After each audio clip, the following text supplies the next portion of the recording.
Descomplicando assuntos pertinentes do seu dia a dia. Entrevistas, debates e muito mais. Bate-papo leve e descontraído. Vai Vendo Podcast com Roberto da Luz. Olá, amigos e amigas. O nosso bate-papo hoje vai envolver muita questão sobre saúde. Nós vamos conversar sobre charlatanismo médico, saúde e vacinas, como se proteger da desinformação. E a nossa convidada especial é a doutora Larissa Morastone Ron. Nesse episódio nós vamos discutir e a doutora Larissa vai nos explicar o que é o charlatanismo médico e como identificar falsos tratamentos. Muito vendido hoje na internet, né? Muitas pessoas comentam receitas milagrosas. Nós vamos ouvir um pouquinho a doutora Larissa sobre isso. Vamos conversar sobre a importância das vacinas e o risco da desinformação. O papel das redes sociais na disseminação de mitos médicos. Dicas práticas de como buscar se proteger e fontes confiáveis. Então convidamos você a participar, se quiser também deixar alguma pergunta, sua opinião. Pedimos que você curta esse nosso bate-papo de hoje, se puder compartilhe e deixe o seu comentário para que a gente possa atingir mais pessoas. Tudo bem, doutora Larissa? Tudo bem, Roberto. Boa noite. Boa noite. Esse tema é bastante intrigante, charlatanismo médico, porque hoje nas redes sociais você viaja um pouquinho, né? E já começa a surgir todo tipo de receita. Alguns são médicos falando sobre o tema e outros às vezes nem são profissionais da área, mas arriscam dar os seus palpites. E nem sempre a gente pode acreditar naquilo que sai na internet. Então esse nosso convite para ti hoje é para a gente desmistificar alguns temas, falar um pouquinho sobre isso, falar sobre esse charlatanismo e gostaria que a doutora iniciasse já dando dicas de charlatanismo no seu ponto de vista que as pessoas precisam ter cuidado. Então, Roberto, boa noite, né? Obrigada pelo convite para estar aqui participando da live. É uma tarefa muito difícil, né? Falar sobre ciência, combater o charlatanismo é especialmente espalhar a palavra da ciência. A internet, Roberto, assim como ela veio para o bem, ela também veio para coisas ruins, né? Então, assim como tem coisas muito boas na internet, infelizmente também tem a propagação de conteúdos de má fé. Bom, mas então vou responder, né, o que tu me perguntou. Vou começar então explicando mais ou menos o que é o charlatanismo, né? O charlatanismo nada mais é do que um discurso enganoso, né? É enganar alguém, muitas vezes um discurso disfarçado de ciência, mas que de ciência ele não tem nada, ele na verdade é uma pseudociência ou até uma anticiência. Só que ele é esse discurso disfarçado com jargões médicos, com termos técnicos, que confundem um público mais leigo, que acha, né, bonito o discurso, por estar usando muitas vezes termos técnicos, mas que na verdade ele é mentiroso, ele não tem nada de ciência, não é baseado em evidências e ele pode muitas vezes provocar um dano para a população, né? Bom, o charlatanismo, Roberto, a gente precisa entender uma questão. Durante muitos anos, a medicina, ela foi muito baseada a partir de curandismo, né? As curandeiras, né? Eram as nossas principais referências, talvez, da medicina que a gente teve durante muitos anos, né? Isso ficou na cultura das pessoas, ficou, né? Na cultura. O benzimento, o remédio. Exato, benzer, né? As próprias tribos indígenas têm seus conhecimentos, né? Sobre saúde. Cada região, cada local vai ter sua peculiaridade, sua maneira de entender o processo saúde e doença. E, de certa maneira, a gente precisa reconhecer, né, as culturas, a gente precisa reconhecer os conhecimentos locais. Ele não é de todo, digamos assim, nem tudo é mentira ou nem tudo é para ser descartado. Mas nos últimos anos, quando a gente fala especialmente da década de 70, 80 para cá, a medicina ela teve uma grande mudança e surge um movimento que é a medicina baseada em evidências, que talvez algumas pessoas nunca ouviram falar sobre esse movimento, mas é uma medicina que se baseia na ciência.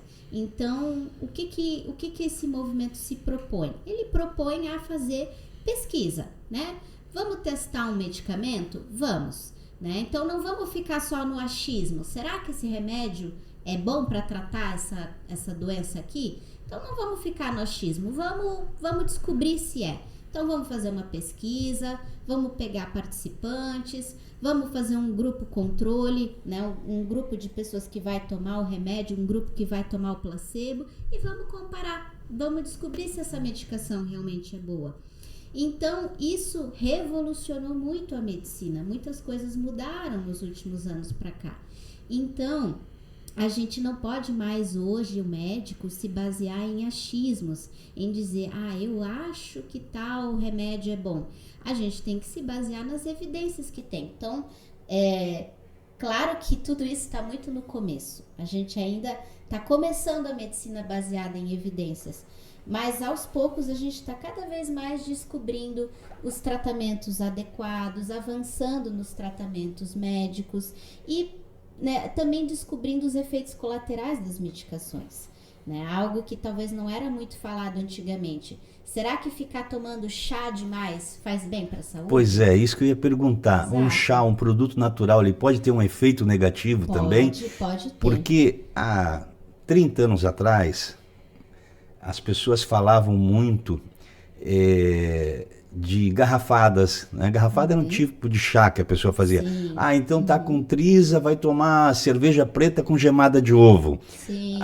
Tá com azia, toma jurubeba. Tá com gripe, é limão. E assim por diante. Toma um limão todo dia. Essas questões precisam ser experimentadas, mesmo de produtos naturais. Mesmo de produtos naturais, Roberto. Não é porque é natural que a gente pode achar que pode usar à vontade, que não vai fazer mal. Não é bem assim. E pode ter diferença de um organismo para o outro. Por exemplo, eu tomar todo dia meio copo de limão quando acordar de manhã. Pode para uma pessoa ter um efeito positivo, para outra ter um efeito negativo? Roberto, o que os estudos vêm mostrando, na maioria das vezes não, tá? Essa questão, tomar shots matinais, limão. Olha, veja bem, o limão, ele é muito saudável, né? Ele tem rico em vitamina C, rico em diversas fontes de minerais. É ótimo tomar limão, mas você precisa tomar limão todo dia em jejum? Não, você pode usar o limão de outra maneira. Faz um suco, tempera a salada com limão. Você também vai ter esses benefícios do limão. Agora, eu preciso tomar litros de limão todos os dias? Aí que tá a questão também, encontrar o equilíbrio, né? E a maioria dos estudos mostram que não, que as pessoas têm comparações similares, né? Em relação ao efeito que aquela medicação ou que aquela substância em específico estudada causa no organismo, né, das pessoas. Algo que muitos acreditam que talvez não é verdade. Uns acham que para mim vai funcionar, para o outro não vai funcionar, mas não é bem assim que tem mostrado, tá, Roberto? E qual que tinha sido a outra pergunta, Roberto? Eu acho que foi primeiro sobre o efeito dos chás no organismo. Isso, se é preciso ter esse cuidado, né? Com a quantidade, o tipo de chá. Chá de picão faz bem para isso. O chá...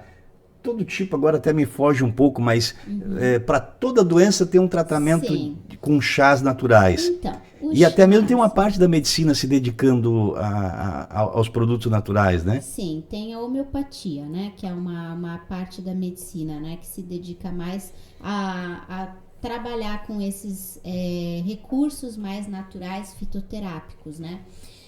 Bom, os chás, eles têm uma função importante, eles hidratam. Então, o chá, o que a gente observa, né? Eles muitas vezes trazem uma sensação de alívio justamente porque ele está hidratando. Então, ele promove uma melhora, de certa forma, dos sintomas, especialmente quando a pessoa não está bem, né? Agora, a gente precisa entender que não é, assim, sair tomando todo tipo de chá sem ter uma consequência e sair tomando em quantidades exageradas, porque sim, há consequências, né?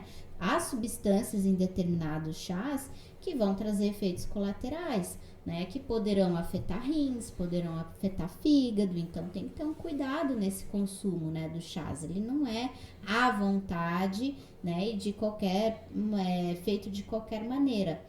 Mas, Roberto, eu observo que a questão do charlatanismo, ela também vem tomando outros ares, né, nos últimos anos. Antigamente a gente tinha muito essa venda de chás milagrosos, vamos fazer uma planta, extrair de uma planta uma substância, essa substância aqui é a babosa, por exemplo, cura, promessa para tudo, curar todo tipo de doença. Exato. Eu vejo que o charlatanismo nos últimos anos ele está ficando mais inteligente e ele está ficando mais camuflado, mais moderno. Mas ele se modernizou. E como é que hoje a gente pode observar o charlatanismo? Então hoje a maioria dos charlatões aí, dos picaretas que estão por aí, eles não vão mais trabalhar tanto com esses chás. Eles vão trabalhar, por exemplo, algo que vem ganhando muita repercussão, muita gente vem aderindo, né? As terapias injetáveis, que é conhecido como soroterapia. Acho que essa é uma das mais badaladas do momento. Então, a pessoa vai até uma clínica, eles oferecem um soro para a pessoa. Ofertado por um profissional médico. Ofertado por um profissional médico, normalmente numa clínica bonita, né? Aquelas clínicas modernas, grandes, um profissional médico sempre muito bem vestido, né? Para passar aquele ar de credibilidade, que fala muito bonito. O charlatão, ele fala bem, né? Ele tem aquele discurso eloquente e aí eles prometem certas, né? Então, antigamente, como eles prometiam com chás, hoje eles fazem com as terapias injetáveis, por exemplo.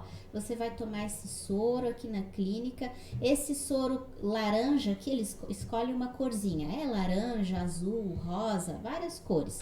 O laranja vai melhorar a tua energia, você vai ficar uma pessoa com mais disposição. O azul, ele vai te diminuir a ansiedade. Sei lá, eles inventam qualquer coisa. Isso é permitido na prática médica?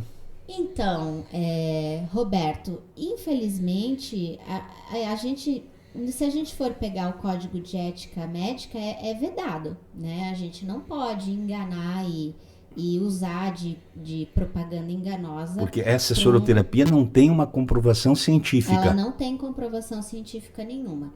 É nada mais que um soro, normalmente é um soro qualquer, que nem o soro que você toma no pronto-socorro, normalmente é o mesmo soro, ele só coloca um corante colorido nesse soro. Um tempo atrás as pessoas reaplicavam o próprio sangue na veia. Também teve essa questão de reaplicar o próprio sangue, teve a questão do enema, teve a questão da ozonioterapia, são tantos assim que a gente... Essa ozonioterapia ficou famosa durante a Covid. Ficou muito famosa a ozonioterapia, que prometia que ia melhorar a imunidade, que a pessoa não ia pegar Covid. Eles se aproveitam muito dessa questão da insegurança, né? E de determinados períodos, épocas, por exemplo, a pandemia. Ali a pandemia, para mim, foi para os charlatões um prato cheio. Foi o momento que teve um boom no charlatanismo no Brasil, porque eles conseguiram usar de algo que estava apavorando a população, que era a Covid, e aí eles começaram a criar um monte de coisa. Vamos fazer soro, vamos fazer ozonioterapia, aplicar não sei o que injetável, terapias injetáveis. Eles conseguiram, através desse, digamos assim, uma calamidade, né, que gera desespero nas pessoas, eles usam desse desespero para conseguir ganhar em cima. Mas a ozonoterapia não tem nenhuma comprovação de resultado? Não tem comprovações, Roberto. Não faz nem sentido ozonioterapia, né? Não tem como algo aplicado via retal a gente pensar que isso vai exercer algum efeito na imunidade. Não tem nem lógica isso, né? Quem estuda um pouquinho mais de ozônio é uma imunidade, espécie de um gás. é um gás, ele tem as suas aplicações, né? A gente até pode pensar em determinadas questões, por exemplo, tem até estudos de usar ozônio para cicatrização de feridas. Tudo bem, ali ele até pode ter uma evidência, mas não aplicar ele via retal e isso vai magicamente melhorar a sua imunidade, né? Essa questão da imunidade pega muito. Porque existe, as pessoas, elas têm um desejo de não ficar doente. Acho que ninguém quer ficar doente, né? É um medo, um anseio da população em não querer ficar doente. Então, esse discurso de aumentar a imunidade, melhorar a imunidade, ele é muito utilizado no charlatanismo. Porque ele pega, as pessoas procuram porque elas têm medo, elas querem, se você promete, se tomar esse remedinho aqui todo dia, vai melhorar a tua imunidade. As pessoas tomam, porque elas têm esse anseio. É mais fácil do que ir no médico, mais barato, fácil, né? Claro, é mais fácil do que se alimentar bem, é mais fácil do que dormir bem, é mais fácil. A alimentação é um remédio importante na vida das pessoas. É a base, né? A base, aí o pilar para se ter uma vida saudável é a alimentação, atividade física, sono tranquilo, né? E tudo isso é difícil, ainda mais na sociedade que a gente vive, Roberto. Quem é que consegue? Muito estressante. Muito estresse. Quem é que consegue muito trabalho, comer direito? Às vezes sem tempo para ter uma alimentação adequada. Exato. Então, de repente, vir com essa promessa milagrosa de que vai melhorar a imunidade, as pessoas se apegam a isso, engana.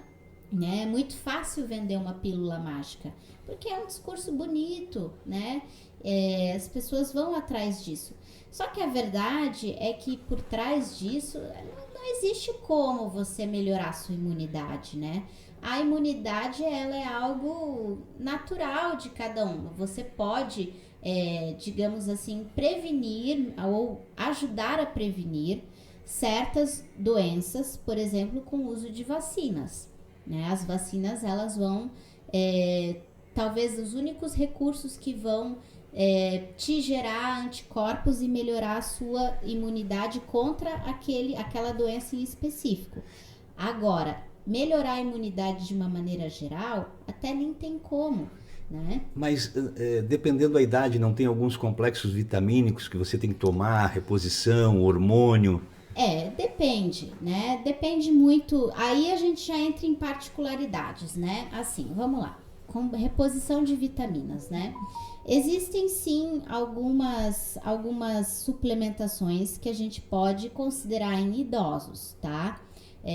O cálcio talvez é uma delas, né? Porque a gente observa que a população brasileira ainda tem uma alimentação muito pobre em cálcio. E aí pode ser necessário para os ossos, né? Repor cálcio. A vitamina D é um pouco contraditório. Os estudos para idosos há um pouco mais de benefício, repor vitamina D, né? Agora, já para os jovens, a vitamina D, por exemplo, já mostrou que ela não tem benefício em você repor, mesmo estando baixo, né? Então, pessoas jovens não teriam por que estar tomando vitamina D, né? Não vai fazer falta para uma pessoa jovem. Agora, para os idosos, poderá pela questão dos ossos, né? Já as outras vitaminas, a gente normalmente olha de maneira particular para cada indivíduo, né? Eu tenho, por exemplo, amigo na casa dos 40 anos que comentaram comigo sobre a testosterona. Que deu mais energia, mais vigor, recuperou a musculatura, até para fazer exercício físico, participar de futebol, corrida. A testosterona, ela é indicada, o uso da testosterona? Não, ela não é indicada, tá? A testosterona, ela só é indicada em casos onde realmente se há uma deficiência de testosterona, né? Ou transtornos hipoativos sexuais, aí sim você vai usar a testosterona. Em outras situações, você não usa, tá? A testosterona, essa é uma boa também, Roberto. eu comentei antes da soroterapia, mas outra modinha do momento são os chips, né? Os implantes subdérmicos. Pois é, até o Bolsonaro esses dias, ele acabou evidenciando essa situação do chip, que ele falou, Sim. Perguntaram para ele se ele estava usando algum estimulante sexual, como é que estava a vida sexual, e ele falou, eu estou usando um chip, eu estou chipado, estou um garoto novo. O que é esses chips? Então, o chip, ele é um chip de hormônio, né? Ele é um dispositivo que apelidaram de chip, né? Mas ele é um dispositivo que ele fica na região subdérmica, né? Que é aquela gordurinha embaixo da pele. Ele fica colocado ali e ele vai liberando hormônios. O chip, ele veio a princípio como um método contraceptivo para as mulheres, né? Então, por exemplo, implantes de etonorgestrel, né? Que é um tipo de anticoncepcional. Ele tem uma ação muito eficaz como método contraceptivo. Então, a mulher, ela vai lá, ao invés dela tomar uma pílula todo dia, ela pode, por exemplo, colocar um chip ali e ele fica liberando aquela contracepção e protege a mulher, né, de engravidar. O que é legal, bacana. Nesse sentido, o chip, ele tem uma ação muito bacana. É mais efetivo do que a pílula? Mais efetivo do que a pílula, porque não corre o risco de esquecer, né? Porque ele está implantado e ele tem uma eficácia muito boa. Então, tem menos efeito colateral? Tem seus efeitos colaterais também. Mas menos que a pílula, talvez? Ele poderá ter alguns efeitos colaterais a mais do que a pílula, tá? Mas ele é de maneira geral, bem seguro de ser usado. E ele é muito eficaz, tão eficaz quanto a laqueadura, por exemplo. Então, é muito bacana esse implante. Só que aí, o que aconteceu? Ali, eles descobriram uma galinha dos ovos de ouro, né? Então, eles descobriram, assim que eles viram, olha, se aqui nós podemos colocar um hormônio contraceptivo, então nós podemos colocar outros hormônios. Aí eles aproveitaram e passaram a utilizar a testosterona, a gestrinona e todos esses outros esteroides anabolizantes, né? E aí eles viram que funcionava. Então, ao invés da pessoa ficar lá indo e aplicando, a galera da academia, né? Os marombas, ao invés deles ficarem se injetando todo mês, né? Ou todo mês, tem gente que todos todo os dia, dias, né? Correndo risco de infecção. Exato, era mais fácil então colocar esse chip, porque o chip fica ali liberando, você nem sente, né? Ele fica ali liberando os hormônios. Mas qual que é o problema, né, da testosterona em excesso? A testosterona, ela aumenta os níveis de colesterol na corrente sanguínea. E ao aumentar os níveis de colesterol na corrente sanguínea, ela pode aumentar as chances de você ter um infarto, de você ter um derrame.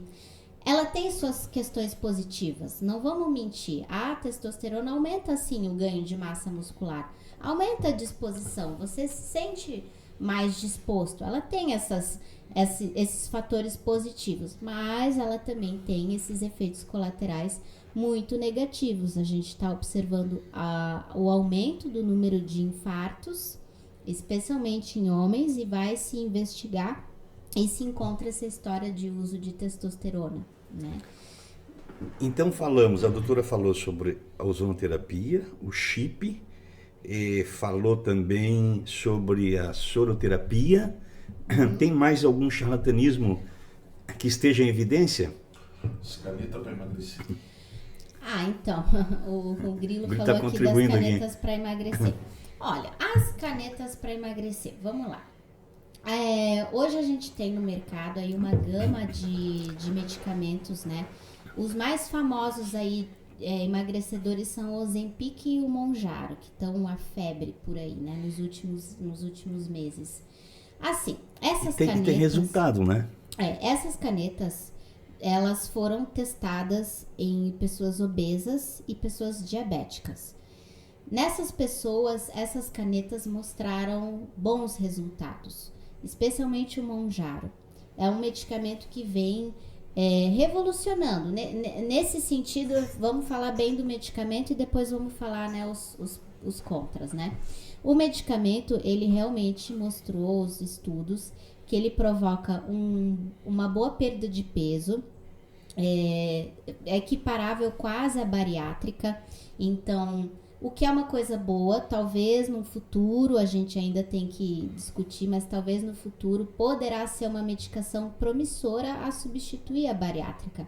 O que seria ótimo, né? As pessoas não precisariam mais se sujeitar a uma cirurgia e poderiam, né, fazer um tratamento com um medicamento. Porque a bariátrica tem todos os seus tem riscos, todos né? os seus riscos também. Então, o Mounjaro, ele mostrou muito benéfico, ele mostrou que ele controla muito bem o diabetes. Então, para esses grupos, sim, é um medicamento bom, né? Para quem tem diabetes, para quem tem obesidade. Só que o problema é que virou uma febre na internet. Não é qualquer obesidade que deve ser tratada com esse medicamento. Não, exato, não é assim. A pessoa tá. Daí você vai ver mulheres magras, né? Que não teriam necessidade de emagrecer, estão usando o Mounjaro à torto e à direito com esse objetivo de emagrecimento e né, ainda mais mulheres que você nota que têm transtornos alimentares.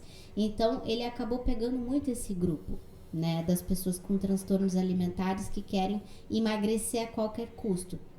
E isso é muito danoso, muito perigoso. E de algum lugar tá vindo essa medicação, né? Como que essa população tá tendo acesso a E não é produzido no Brasil, né? O Mounjaro ainda vem de fora, né? Mas o Ozempic, se eu não me engano, já tem aqui sendo produzido. Mas o Mounjaro ainda tá no exterior apenas. E o problema desses produtos contrabandeados, transportados de forma inadequada, é que eles podem perder eficácia, podem ter consequências, né? Tem consequências, claro, né? Muitas vezes pode vir estragado até, né? Muitos deles têm que ser mantidos em temperatura ideal, né? A gente já vem observando questões assim, pessoas, por exemplo, duas irmãs estavam compartilhando a mesma medicação, sabe? Elas ficavam injetando as duas o mesmo medicamento. Então, olha que perigo, né? As pessoas estão usando de maneira muito errada a medicação, sem indicação correta, conseguindo de maneira contrabandeada, sem ter uma fiscalização se aquilo ali tá de qualidade, tá estragado, né? Não se sabe se foi armazenado da maneira correta. Então, são muitos riscos, né? Que a saúde que essas pessoas estão se colocando em riscos, né? Tudo em nome de emagrecer. E as pessoas hoje também, elas buscam muito facilmente na inteligência artificial, no Google, no chat GPT, né, informações sobre medicamentos. Isso também é um pouco perigoso, porque vai lá, adquire esse medicamento e o chat não é um médico, não vai substituir o médico, né? Isso é uma questão que a internet trouxe, né? Ela facilitou muito o acesso à informação. Por um lado é bom, mas também por um lado tem suas consequências, né? Então, as pessoas hoje pesquisam muito e muitas vezes elas já chegam no consultório médico falando: eu vi esse medicamento aqui, eu quero saber se é bom, né? A pessoa às vezes já vem com isso. Se a pessoa ainda vem com essa ideia de perguntar, tudo bem ainda. Eu ainda acho legal quando a pessoa pergunta, mas às vezes a pessoa já chega até tomando o remédio, falando: eu consegui com uma amiga e tô tomando. E convicta, é capaz de discutir com o médico ainda. É capaz de discutir com o médico, né? E a gente ainda sai como ruim se diz que não é legal. Mas assim, as pessoas então estão tendo acesso facilitado, né, à informação.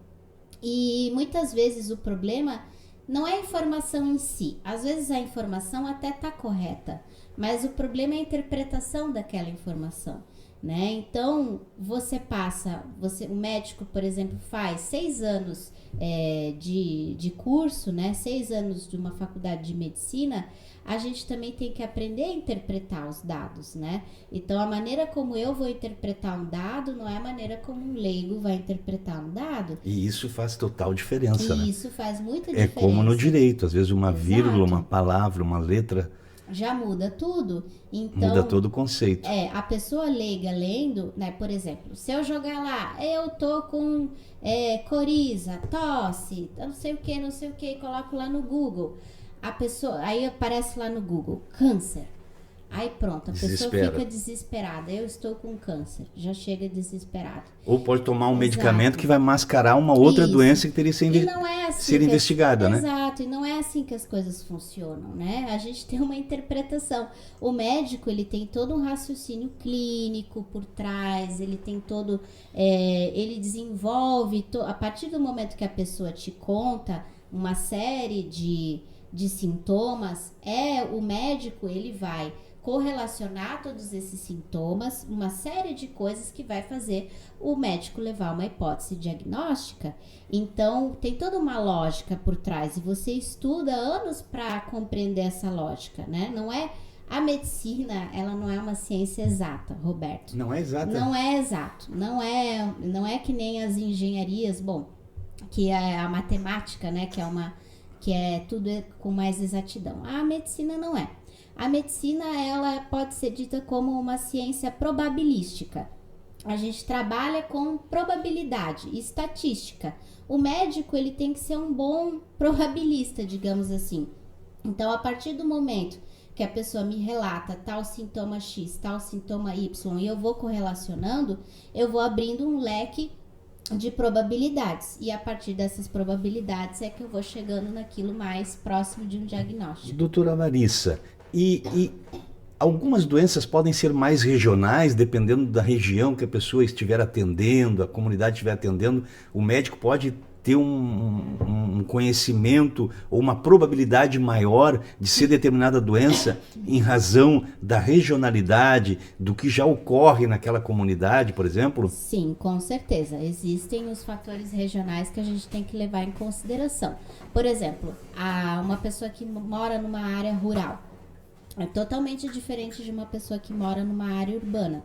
A lógica muda, né? A gente vai pensar em outros tipos de doenças para quem vive numa área rural do que para quem vive numa área urbana, né? A pessoa que mora numa área onde não tem acesso a saneamento básico, por exemplo, a lógica muda. Toda a questão social, ela interfere sim na O processo trabalho, de doença. a água O que trabalho, bebe. Exato. Por exemplo, um mineiro de carvão, ele poderá ter uma doença específica do pulmão que é causada apenas pelo minério do carvão. Uma pessoa que não trabalha na mineração de carvão não vai desenvolver essa doença. Então, a lógica muda totalmente, dependendo do trabalho, da região que a pessoa vive. Doutora, tem também uns certos exageros. Às vezes as pessoas acabam assistindo na televisão, na internet, determinados comentários. O uso, por exemplo, de energético. Né? Hoje tem vários tipos de energéticos que se consomem como bebida em entretenimento. E aí algumas pessoas, eu falo que isso ocorre comigo. Né? Eu gosto de consumir energético e às vezes eu vou tomar um energético familiar. Não, isso faz mal, não presta. Independente da quantidade, todo energético é prejudicial ao organismo? Então, aí você botou uma questão, né? A questão da quantidade, né? Assim, Roberto, se você consumir o energético de maneira mais moderada, pode ser que não vai te fazer mal. Porque o que é basicamente o energético? Uma cafeína ou uma substância aí derivada da cafeína que vai trazer, né, esse efeito energético, e açúcar, né? Muito açúcar normalmente tem na composição dos energéticos. Então, veja bem, se você consumir com moderação, poderá não ter, né, grandes repercussões, grandes problemas. Agora, em excesso, sim, você pode ter problemas, porque o excesso de cafeína e açúcar podem desencadear arritmias no coração, especialmente quem já tem uma predisposição, quem já tem um problema no coração. Pode agravar a ansiedade, né? Pessoas que já são ansiosas podem ter um gatilho emocional para uma ansiedade. Isso depende da quantidade e da frequência. Da quantidade e da frequência, exato. Esporadicamente consumir, até não haveria grandes problemas não, Roberto. Grilo, como é que você chama esse cigarro eletrônico aí, o vape? VAP. VAP? Esse VAP, doutora, causa vape. muitos problemas? Causa. Então, o cigarro eletrônico, ele surgiu como uma alternativa para o cigarro convencional, né? Ele surge para as pessoas pararem de fumar. O objetivo era que a pessoa parasse de fumar, ela fumava o cigarro eletrônico durante um período X e ia largando, né, a nicotina aos poucos. Só que eles viram que era muito legal o cigarro eletrônico. Eu conheço pessoas que são viciadas. Sim, por quê? Porque, primeiro, tem a questão do cheiro. O cigarro convencional, muita gente não gosta do cheiro, né? O cigarro eletrônico, ele tem um cheirinho agradável. Eles colocam, né, uma substância lá dentro, um aromatizante, sei lá o que eles colocam, que dá um cheirinho agradável, o sabor mais agradável, né? Colocam um sabor lá de fruta e aí é mais palatável. E ele consegue ter uma quantidade de nicotina muito maior do que um cigarro convencional, esses cigarros eletrônicos. Então, as pessoas ficam extremamente viciadas no cigarro eletrônico. Tem a nicotina e tem toda a química para gerar o sabor, exato, o cheiro. Os estabilizantes, os aromatizantes, tem tudo isso. Então, a pessoa não está só utilizando da nicotina, mas ela também utiliza de todas essas outras substâncias que, sinceramente, a longo prazo, a gente não sabe o que pode causar, porque é muito recente, né, o uso dos cigarros eletrônicos, assim, né, de maneira massiva. Será que ele pode ser tão danoso quanto o próprio cigarro? Ao que tudo indica, assim, pior até, porque a gente tem muito pouco tempo de uso de cigarro eletrônico, dos últimos anos para cá, e já tem jovens que se você for analisar o pulmão daquele jovem, né, fazer uma tomografia, por exemplo, esse jovem já tem o pulmão de um tabagista de longa data,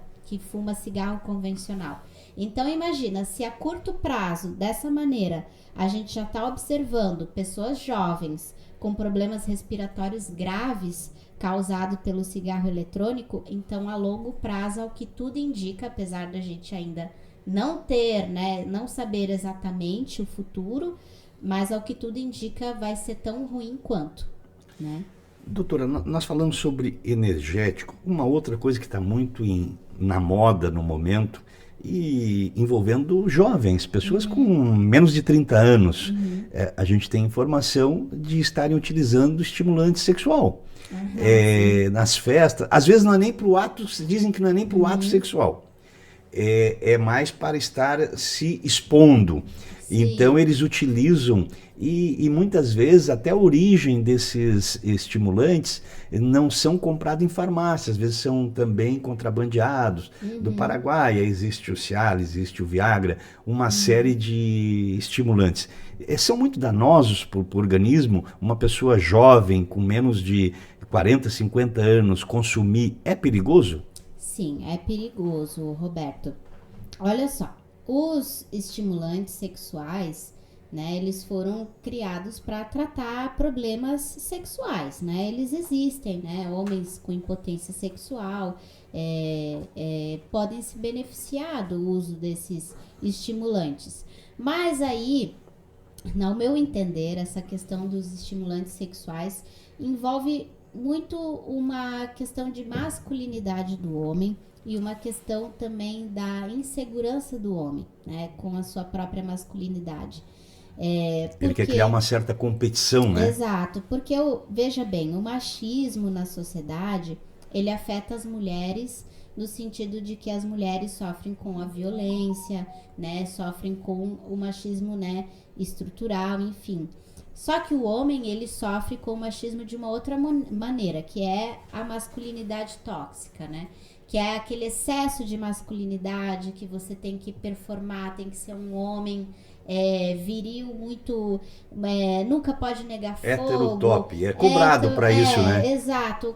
O homem nunca pode dizer não, ele tem que sempre estar pronto, qualquer hora, qualquer lugar. Então, criou-se esse imaginário de que o homem tem que dar conta. Tem que ser infalível. Tem que ser infalível. E aí, como diria o Bolsonaro, não vou nem falar aqui, não sei se você pode falar. Pode falar o que a doutora quiser. Mas, enfim, criou-se essa questão nos homens de que eles têm que ter essa performance. Tem que ser imbrochável, é isso, doutora? Imbrochável, é isso.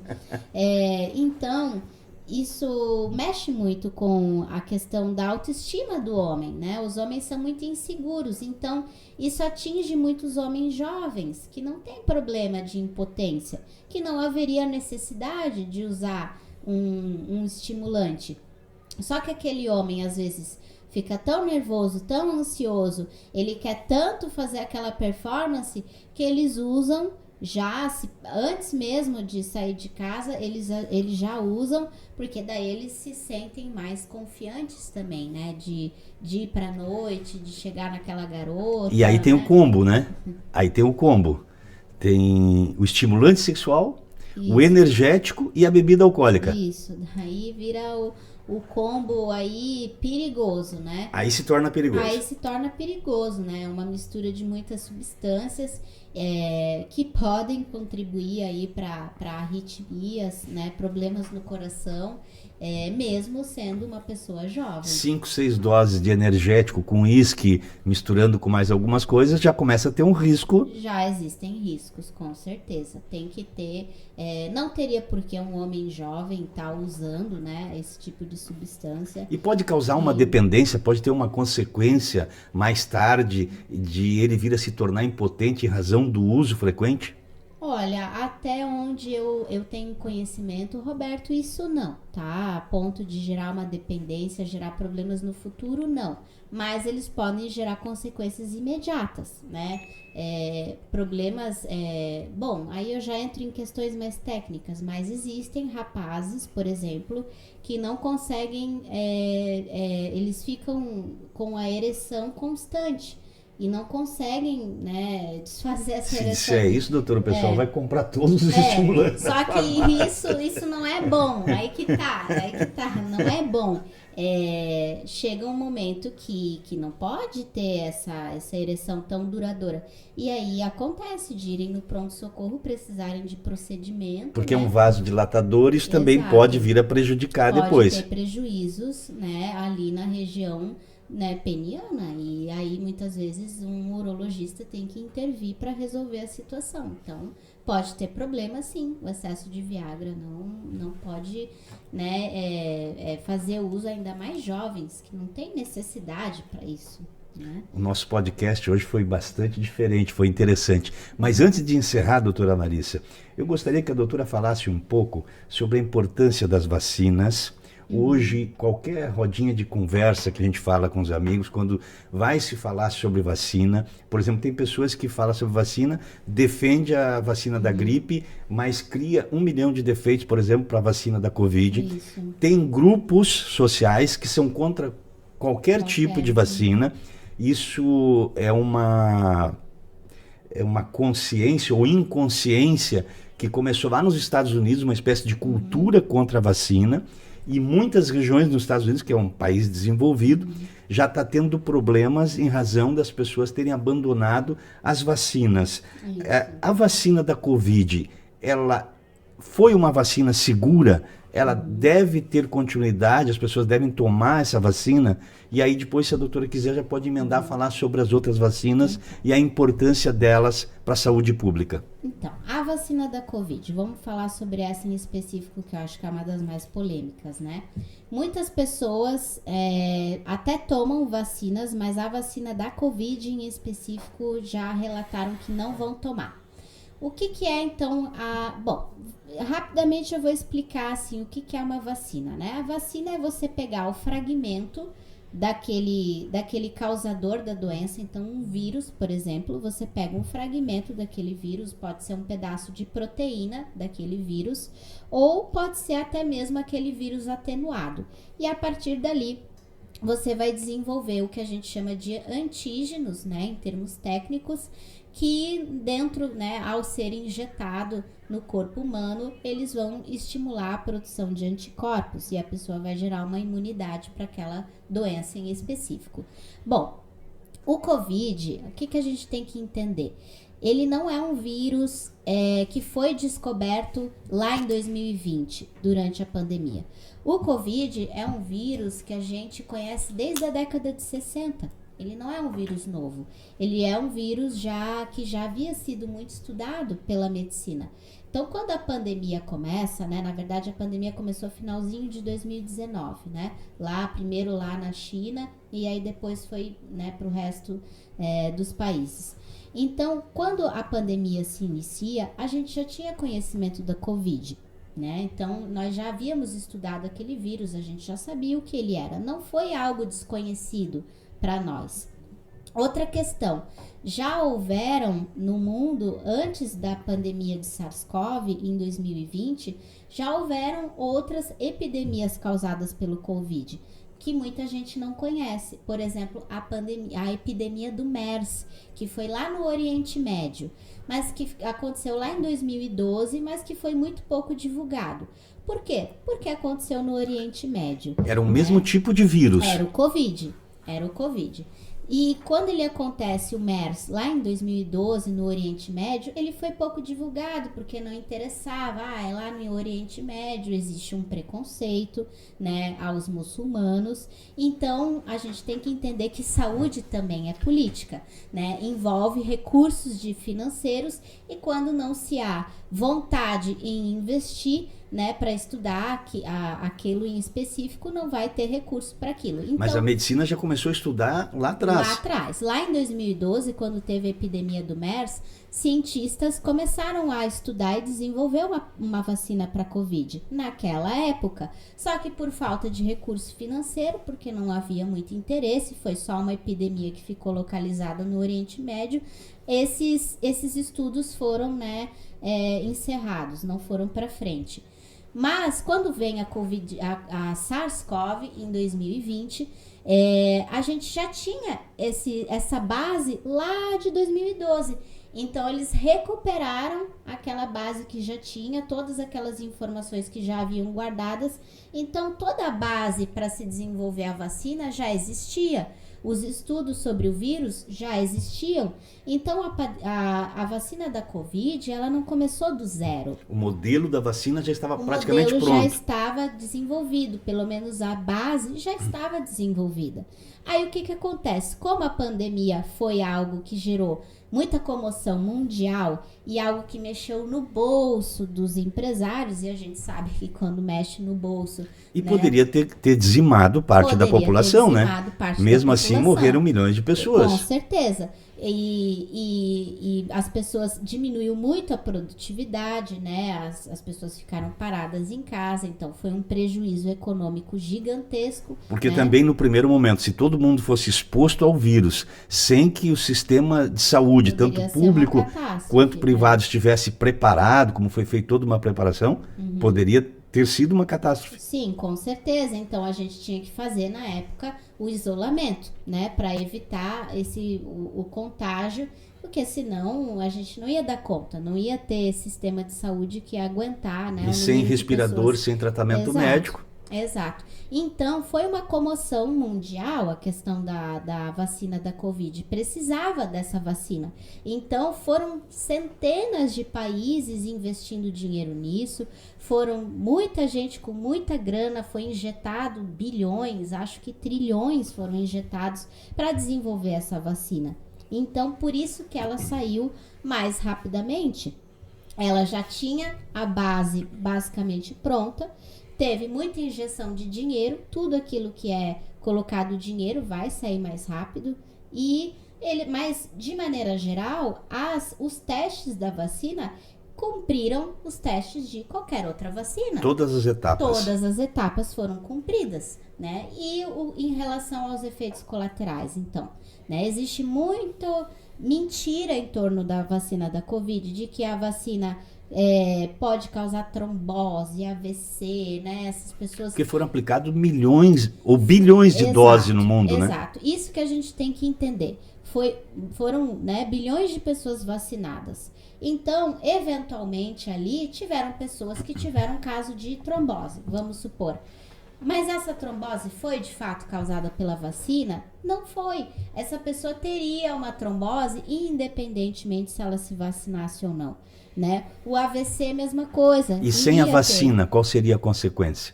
E sem a vacina teria muito mais chance de pegar um quadro grave de Covid e falecer, virar óbito até, né? Ou ficar com sequelas graves, né? Em relação E as outras vacinas? Essa semana eu ouvi, o próximo, em seguida vai ter gravação, ainda bem que nós contamos com a tolerância do próximo, né?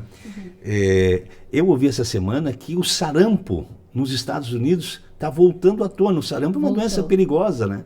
Voltou, está bem dramático lá nos Estados Unidos. Aqui no Brasil a gente já está se preparando, fazendo movimentações, já vão provavelmente começar a ser feito questionários à população sobre sarampo, porque lá o negócio está feio e está preocupando, porque a cobertura vacinal do sarampo vem caindo muito. No Brasil também? No Brasil também. Infelizmente, o Brasil, ele já foi um exemplo de vacinação para o mundo. As pessoas tinham orgulho disso, né? Orgulho disso, né? O Brasil alcançava cobertura vacinal para determinadas vacinas de mais de 95%. E isso permitiu com que a gente conseguisse erradicar, por exemplo, a poliomielite, né? O sarampo, que praticamente nunca mais ninguém viu. Eu, no meu tempo de curso, nunca vi uma criança com sarampo. E os professores, né, falavam, olha, faz anos que a gente não vê, mas se preparem que poderá aparecer uma hora. Porque essa cultura da antivacina está se espalhando pelo mundo. Está se espalhando. No Brasil está chegando também. No Brasil já chegou, né? Faz tempo. O Brasil não está um quadro tão dramático como os Estados Unidos e a Europa, mas é preocupante esse movimento antivacina. Porque nós devemos a longevidade alcançada no Brasil, que tem melhorado ano a ano, também é o sistema de vacinação, claro, né? As pessoas às vezes esquecem isso, né, doutora? Claro, com certeza. As vacinas, elas mudaram radicalmente, né? Como a gente lida e trata as doenças, especialmente na parte da infância. O Brasil, antes das campanhas vacinais, enfrentava uma mortalidade infantil altíssima, né? Crianças morriam por inúmeras doenças infecto-contagiosas e graças à vacina a gente reduziu muito o número dessas doenças e reduziu muito a mortalidade infantil, né? E nos idosos também a mesma coisa. Se hoje os idosos conseguem ter mais longevidade, não morrer de gripe, por exemplo, é graças à vacina. E está tendo um aumento significativo também de morte no Brasil pela gripe, né? Sim. A questão da vacina, ela afetou todas as vacinas de maneira geral, né? Não foi só a vacina da Covid. De maneira geral, as pessoas estão deixando de tomar todas as vacinas. Então, se antigamente a gente via os idosos mais comprometidos em todo ano tomar a vacina, esse ano, agora, atualmente, a gente não vê mais tanto esse comprometimento, né? As famílias não estão levando tantos idosos para vacinar e os próprios idosos já começam a ter desconfiança das vacinas, né? Começa a se questionar a eficácia, né, e a segurança das vacinas. Bom, mas é esse tipo de conversa, esse tipo de bate-papo que pode ajudar as pessoas a entenderem a importância da vacina e voltar, Verdade.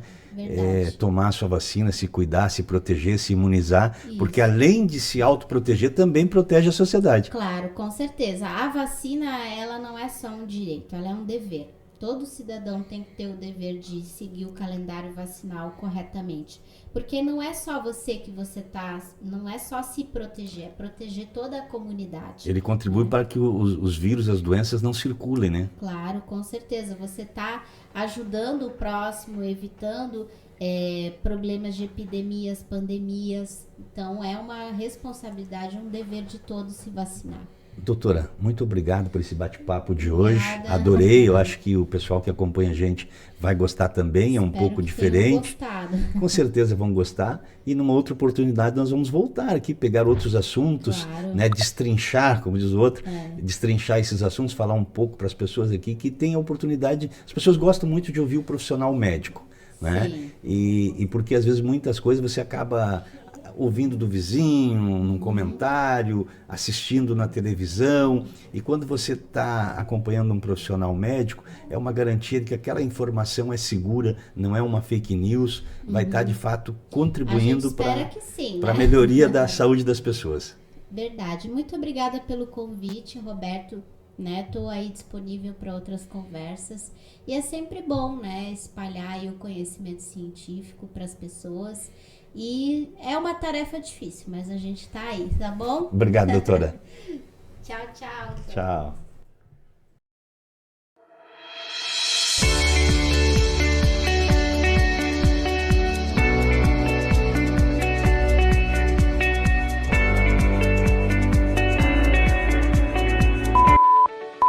Descomplicando assuntos pertinentes do seu dia a dia, entrevistas, debates e muito mais. Bate-papo leve e descontraído. Vai Vendo o podcast com Roberto da Luz.